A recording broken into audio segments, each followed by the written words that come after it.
एक पल के लिए सोचिए, अगर पूरी दुनिया एक साथ सिर्फ 1 मिनट के लिए रुक जाए, बिना कुछ कहे और बिना कुछ किए, तो उस साइलेंस के इफेक्ट से क्या होगा। With this, welcome back to chapter chat. आज हम डिस्कस करने वाले हैं full explanation of Pablo Neruda की पोएम कीपिंग क्वाइट। ये पोएम हमें सिखाती है introspection, unity and self realisation का meaning. Also make sure to like, share and subscribe if you like such literature videos.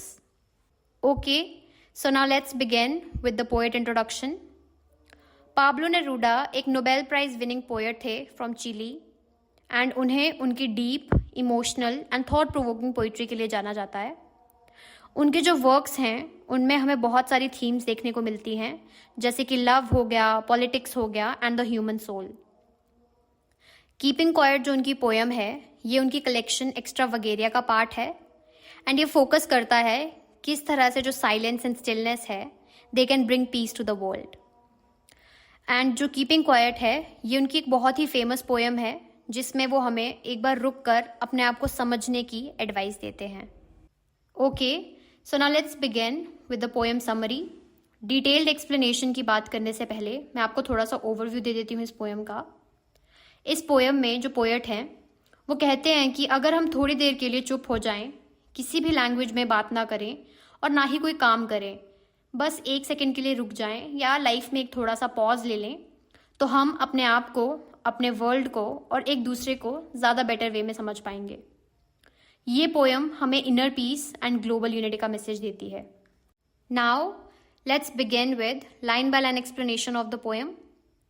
Line 1 and 2, now we will count to 12 and we will all keep still। इन 2 lines में poet कहते हैं कि चलो अब हम 1 से 12 तक काउंट करें एंड एकदम शांत हो जाएं। यहाँ जो नंबर 12 है वो एक सिंबॉलिक नंबर है जो या तो 12 मंथ्स या फिर क्लॉक के 12 आवर्स को रिप्रेजेंट करता है एंड इसका मीनिंग है कि वो एक फुल साइकिल के लिए हमें रुकने को कह रहे हैं, जहाँ पर सब कुछ एकदम पॉज हो जाएगा। आपकी जो बॉडी एंड जो माइंड है वो भी एकदम पॉज हो जाएंगे। Then line 3 to 5, for once on the face of the earth, let's not speak in any language, let's stop for 1 second। In lines में पोएट कहते हैं कि पूरी दुनिया सिर्फ 1 मिनट के लिए या एक बार किसी भी लैंग्वेज में बात ना करे, ना हिंदी, ना इंग्लिश, ना ही कोई और लैंग्वेज, क्योंकि जो लैंग्वेज बैरियर हैं ये लोगों को डिवाइड करते हैं एंड इस साइलेंस से जितने भी लोग हैं वो सब इक्वल एंड यूनाइटेड फील करेंगे। सिर्फ 1 सेकंड के पॉज जो है वो भी बहुत पावरफुल है लोगों को यूनाइट करने में। Then line 6 to 7, and not move our arm so much.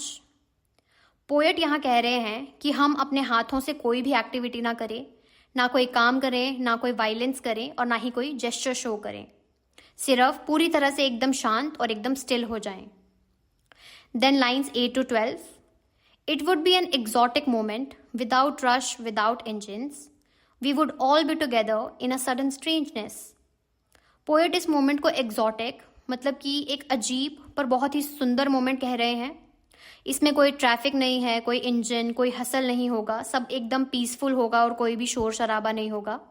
सब लोग एक साथ होंगे बिना भाग दौड़ के और ये मोमेंट एकदम न्यू बट एक बहुत ही पीसफुल मोमेंट लगेगा सबको। एक ग्लोबल साइलेंस होगा जो सबके लिए यूनिक एक्सपीरियंस बन जाएगा।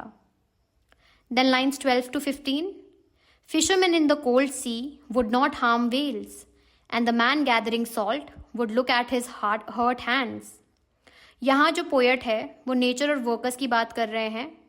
वो कहते हैं कि जो फिशरमैन हैं वो समुंदर में मछली या वेल्स को हार्म नहीं करेंगे, जहाँ पे वो बेसिकली कहना चाहते हैं कि वो नेचर को हार्म नहीं करेंगे एंड जो नेचर के गिफ्ट्स हैं वो उनको हार्म नहीं करेंगे। जो सॉल्ट वर्कर हैं, जो ज़्यादा काम करते हैं एंड वो काम कर करके अब थक चुके हैं, वो भी अपने जो उनके हाथों के जो वूंड्स हैं वो उन्हें अब रेस्ट दे सकते हैं एंड उन्हें हील होने का टाइम मिल जाएगा। इसका मतलब है कि जो लोग हैं वो अपने आसपास के जो नेचर है और अपनी बॉडी को ऑब्जर्व करेंगे, जो नॉर्मली फास्ट लाइफ में पॉसिबल नहीं होता एंड इस टाइम में ये जो स्टिल टाइम है इसमें वो अपने ऊपर फोकस कर सकते हैं और जो नेचर है वो भी हील हो सकती है। Then line 16 to 20, those who prepare green wars, wars with gas, wars with fire, victories with no survivors, would put on clean clothes and walk about with their brothers in the shade doing nothing. Poet उन लोगों को address करते हैं जो war और destruction में लगे हुए हैं. ग्रीन वॉर्स का मीनिंग है पॉल्यूशन और नेचर के against war. Then war with gas and fire का मतलब है modern weapons and chemical warfare. And victories with no survivors का मतलब है जहां जीत होती है लेकिन एंड में कोई भी सर्वाइवर जो है वो नहीं बचता है, सब मर जाते हैं. पोएट कहते हैं कि ऐसे लोग थोड़ी देर के लिए रुक जाएं तो शायद वो भी पीसफुल बन जाएंगे. उनमें जो वायलेंस वाला एटीट्यूड है वो कम हो जाएगा और वो भी थोड़े काम बिहेवियर अडेप्ट कर लेंगे. वो साफ कपड़े पहनकर अपने भाइयों के साथ शांत छाया में घूमे बिना किसी मिशन के. यहाँ पर वो ब्रदरहुड एंड कामनेस की तरफ एक मूव करने को बोल रहे हैं लोगों को. Then lines 21 to 24. What I want should not be confused with total inactivity. Life is what it is about. I want no truck with death. Poet यहाँ क्लियर कर रहे हैं कि वो डेथ या परमानेंट स्टॉप की बात नहीं कर रहे हैं. बेसिकली वो कहते हैं कि यहाँ पर जो वो आपको काम होने के लिए कह रहे हैं, जो आपको बोल रहे हैं कि आप एकदम स्टिल हो जाओ, वो इसका मतलब ये नहीं है कि वो आपको डेथ या कोई परमानेंट स्टॉप के लिए नहीं बोल रहे हैं. ये पोएम लाइफ के बारे में है, कॉन्शियस जीवन जीने के बारे में है. उनका कहना है मैं जिंदा रहकर सोचने की बात कर रहा हूं, मरने की नहीं. Then lines 25 to 29. If we were not so single-minded about keeping our lives moving and for once could do nothing, perhaps a huge silence might interrupt this sadness of never understanding ourselves. Poet कह रहे हैं कि हम इतने busy हो गए हैं life को कॉन्स्टेंटली चलाने में कि हमने अपने आप से कनेक्ट करने का जो काम है वो पूरी तरह से छोड़ दिया है. हम अपने आप से कनेक्ट नहीं कर पाते हैं. अगर हम एक बार कुछ ना करें तो शायद ये जो डीप साइलेंस है हमें उन सैडनेस और कन्फ्यूजन से दूर ले जाएगी जो हम अपने अंदर कभी समझ ही नहीं पाए. देन लाइन 30 जो एंड है इस पोएम का. Perhaps the earth can teach us as when everything seems dead and later proves to be alive. Now I will count up to 12 and you keep quiet and I will go.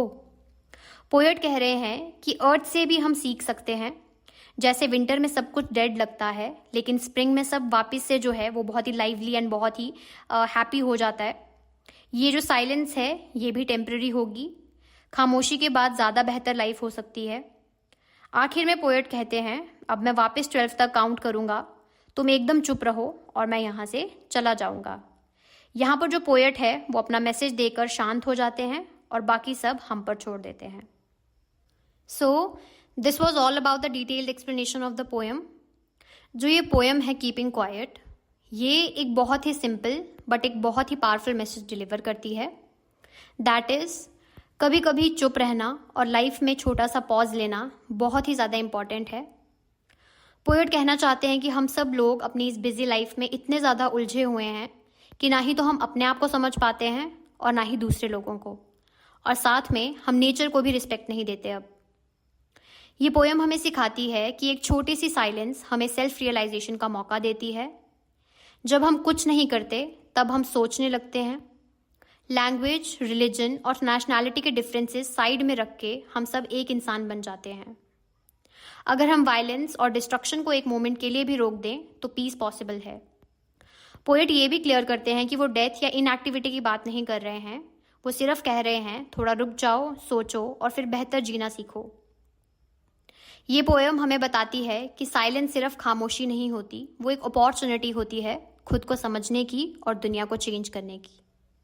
Now let's discuss the main themes of the poem. First है silence and self reflection. यहाँ basically meaning है कि हम चुप रहकर अपने अंदर झांक सकते हैं और अपने आप को एक और भी अच्छे तरीके से समझ सकते हैं. Then second is unity of humanity. जब हम अपने सारे डिफरेंसेस को और सारी इनइक्वालिटीज़ को एक साइड कर देते हैं तो तब हम सब और भी ज़्यादा यूनाइट हो जाते हैं. देन थर्ड है पीस वर्सेस वॉर.